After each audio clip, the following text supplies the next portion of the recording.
મિત્રો અમે શું કહેવા માગીએ છીએ એ જુઓ મિત્રો, ગુજરાતના કરોડપતિ શાસનદો કોની પાસે કેટલી સંપત્તિ? મિત્રો, જામનગરના શાસન પાસે છે ને 147.70 કરોડ સંપત્તિ છે. આ અંદાજિત સંપત્તિઓ છે. પછી ગાંધીનગરના શાસન છે ને એની પાસે 65.67 કરોડ છે. નવસારીના શાસન છે ને એની પાસે આટલી સંપત્તિઓ છે. આ સંપત્તિનો આંકડો છે ને મિત્ર તમે જોઈ લેવા વિનંતી. આ 1 થી 26 શાસનદો છે જે છેલ્લા 10 વર્ષની અંદર આટલી સંપત્તિઓના વારસદાર બની ગયા છે. તો આ સંપત્તિઓ કોની છે? આ કરોડોમાં આંકડો છે ઓ મિત્રો. તો આ આંકડો બન્યો કેવી રીતે, કેમ વયથી, એ હવે વિચારવાનો સમય આવી ગયો છે. દેશના 79 વર્ષ પૂરા થવા આવે છે અને 80મું વર્ષ બેસે છે 1947થી વર્ષ 2026, બરાબર. અને એ 79મું વર્ષ કહેવાય અને 2027 આવશે એટલે 80મું વર્ષ થશે.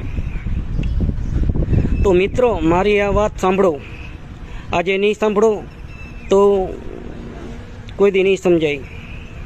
1947 અને અત્યારે બરાબર 2026ના વર્ષમાં આ દેશના શાસનદો પાસે આટલા કરોડ રૂપિયા સંપત્તિ બનતી હોય તો ધારાસભ્ય પાસે કેટલી બનતી હોય, સરપંચ આગળ કેટલી બનતી હોય, નગરપાલિકાના કોર્પોરેટર પાસે કેટલી સંપત્તિ બનતી હોય. તમે વિચારો. અમે વારે ફેરે શું કામ એમ કહી છીએ? તમારા જીવનના પ્રાથમિક મુદ્દાઓ ગાયબ થઈ ગયા. શિક્ષણ, આરોગ્ય, રોજગાર, ન્યાય, કાનૂન વ્યવસ્થા, પ્રકૃતિમય વાતાવરણ, બરાબર, રોડ, રસ્તા, પીવાના પાણીની સુવિધા, આ વગેરે જીવનના પ્રાથમિક મુદ્દા વિશે ચૂંટાયેલા શાસકોને કરવાનું થાય. પણ એની જગ્યાએ આ લોકો અવનવા દાવાઓ કરી અથવા વગેરે ધર્મ મહાન, વગેરે નાતિ મહાન, અમારી નાતિના ફલાણા મહાન, ઢીકણા નાતિના મહાન. એક શાસનનો પગાર કેટલો, એક ધારાસભ્યનો પગાર કેટલો, આ બધાનો પગારનો આંકડો સમજો તો તમને સમજાશે. અત્યારે મારી આ વાત તમને જરાક વહમી લાગશે. આજની તારીખ છે ને 13 તારીખ છે, બરાબર, અને 5મો મહિનો છે અને 2026 છે. અને હું મતલબ રાઇટર ગોવિંદ ગણચારિયા, સોશિયલ વર્કર, બરાબર.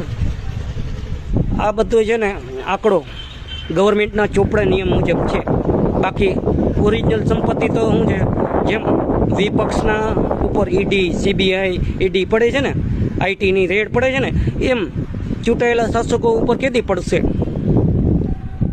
આ મારી વાત ઘરની નથી હો, મારા પોતાના માલિકીની વાત નથી. આ દેશની જનતાનો પ્રશ્ન છે. દેશની જનતાના સેવા, સુરક્ષા અને નીતિના નિયમો ભણવા જોઈએ. એની જગ્યાએ આ લોકો આપણે હિન્દુ મુસ્લિમ નાતી ધર્મમાં બાટે છે.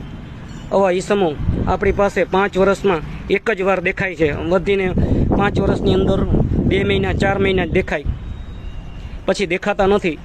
આ કરોડોની શાસનોની સંપત્તિ છે. હજી ધારાસભ્યોની સંપત્તિઓ જોવાનું બાકી છે, બરાબર. પૂર્વ શાસનદો, પૂર્વ ધારાસભ્ય, એવી રીતે પૂર્વ નગરપાલિકાના સભ્યો અને એના કાકા, મામા, મોસાળના ભત્રીજાઓને અત્યારે સેટ કરી દીધા છે નગરપાલિકામાં, ખંભાળિયા સ્થાનિક વિસ્તારમાં. હવે પહેલાં 1 થી 7 હતા, અત્યારે 1 થી 9 છે. ટોટલ 9 × 4 એટલે 36 થાય. પછી જિલ્લા પંચાયતના સદસ્યો, તાલુકા પંચાયતના સદસ્યો, પછી વગેરે ક્લાસ 1 અધિકારીથી કરી અને 100 સુધીના અધિકારીઓ. આ જે કોઈ પણ અધિકારીઓ, કર્મચારીઓ છે એની પાસે નામી બેનામી સંપત્તિઓ કેવી રીતે વધી ગઈ એ હવે જાગવાનો સમય આવી ગયો છે. દેશની જનતા જાગે. મારા જેવા શિક્ષિત દરજાના વ્યક્તિ જે 10 ધોરણથી કરી અને કોલેજ સુધી ભણેલા છે એવા લોકોને મારી વિનંતી, અમારી સત્યસેના સમાચાર યુટ્યુબ ચેનલ સબસ્ક્રાઈબ કરી લેવા વિનંતી. તેમજ કુટુંબ એપ્લિકેશન દ્વારા જોઈન્ટ કરી લેવા વિનંતી. આપનો દોસ્ત, આપનો સખા, સોશિયલ વર્કર, રાઇટર ગોવિંદ ગણચારિયા. જય હિન્દ, જય ભારત, જય સંવિધાન.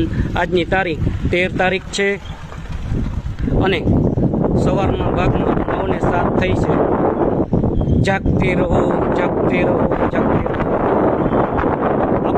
અધિકાર, આપણા હક અને અન્યાયની સામે ન્યાયની લડાઈ, અસત્યની સામે સત્યની લડાઈ, અનીતિની સામે નીતિની લડાઈ. ન ડરવું પૂર્વ છે, ન ડરવું પશ્ચિમ કે, ન ડરવું ઉત્તર છે, ન ડરવું દક્ષિણ છે, ન ડરવું આકાશ છે, ન ડરવું ધરતી છે, ન ડરવું અગ્નિ છે, ન ડરવું પાણી છે. ડરવું તો ડરવું હું મારા કામથી. દોસ્ત રાઇટર ગોવિંદ ગણજારિયા, સોશિયલ વર્કર, 1998-99થી વર્તમાન 2026, અને વર્તમાનમાં સત્વરા સેના એજ્યુકેશન એન્ડ ચેરિટેબલ ટ્રસ્ટ તેમજ સત્ય સેના સમાચાર અને તેમજ માર્શલ આર્ટ એસોસિએશન વર્લ્ડ લેવલે ગ્રુપના સદસ્ય. અને આપ સૌનું કલ્યાણ હો, આપ સૌનું ભલું હો, આપ સૌનું પ્રગતિ હો, એવી અંતરથી અથવા હૃદયથી શુદ્ધ પ્રાર્થના. જય હિન્દ, જય ભારત, જય સંવિધાન, જય જ્ઞાન વિજ્ઞાન. નમસ્કાર.